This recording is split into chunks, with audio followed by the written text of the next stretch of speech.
Link 12. We hit it off, Gail and me, from the word go. She got me another coffee and we sat there talking, oblivious to everything around us. It was unbelievable. When you're hungry and homeless, you're an outsider. Normal everyday experience doesn't apply to you. You know, things like having a job to go to, mates to meet, a motorbike to save up for. You don't get buy CDs or get your hair cut or have a dental checkups or shop for clothes. You can't. Your circumstances put those sorts of things beyond your reach. To all intents and purposes, you belong to a separate species, and one of the hardest bits is how it cuts you off from girls. If you're a guy, I mean. See, normally, a young bloke sees a girl passing by and he'll smile and maybe call out something to her, chat her up a bit. Doesn't mean anything, and it won't usually lead to anything. It's just part of being young and on the loose, if you know what I mean. And now and then, maybe one time in 100, it does lead to something. And you've got a relationship which might or might not last. The important thing is that you're part of it, right?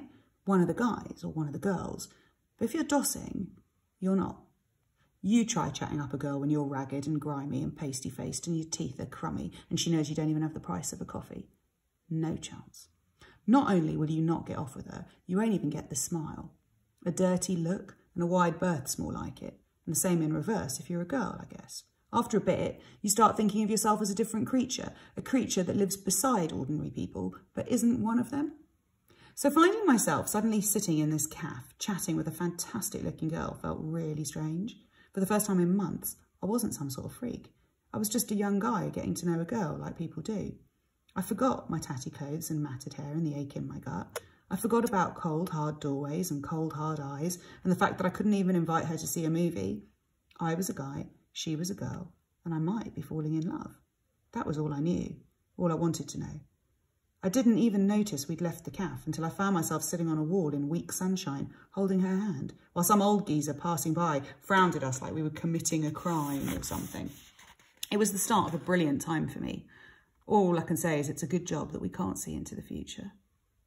So we're sitting on this wall and she says, let's get some chips and eat them by the water. It's a warm day for February, but there's one snag. I got no dosh, I tell her. I have. Yeah, but it's got to last. It's slim pickings, tapping. I got plenty, she says. Well, you won't have for long if you broadcast it like that. I grin. How do you know I won't mug you for it? Try it, she says. You'll maybe get something you didn't bargain for. She bought chips and we sat by the water. I said, what are you dossing for if you've got dosh? You should get a place. She shrugged. Like you said, it's got to last. And anyway, I'm with you now. I don't need a place. This sounded reasonable as well as flattering, and I accepted it. I should have pushed a bit harder, but I was well in love by this time, and you don't, do you? We ate and talked. She was terminally curious about what she called the scene. She meant life on the street. She asked about 1,000,000 questions, and I did my best to answer them. I had no choice, since I'd passed myself off to her as an old hand.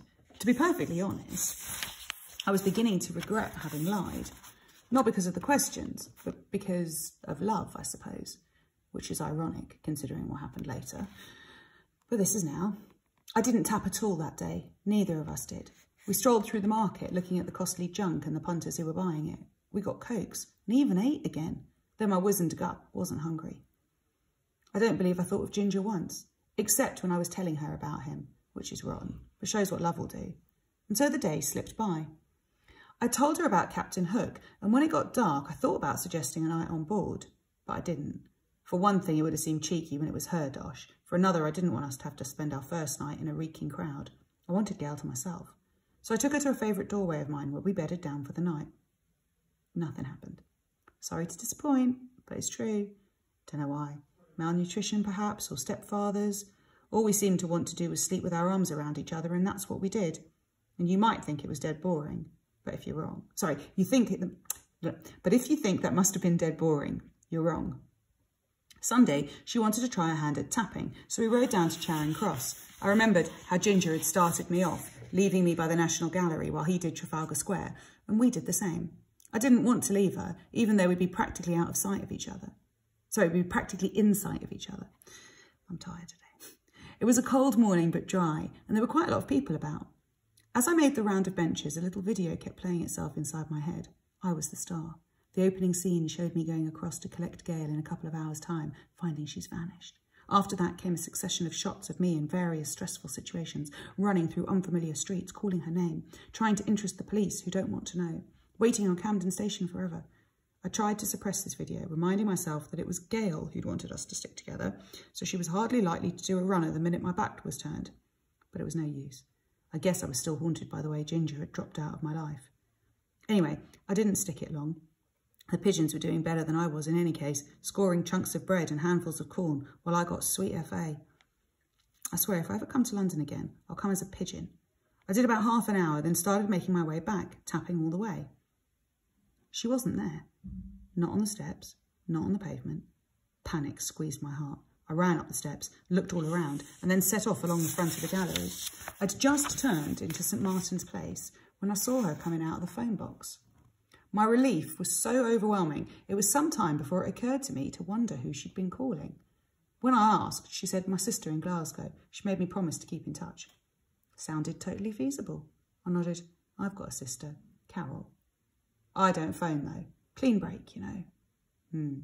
She nodded. I promised. Oh, I'm not getting at you. I know.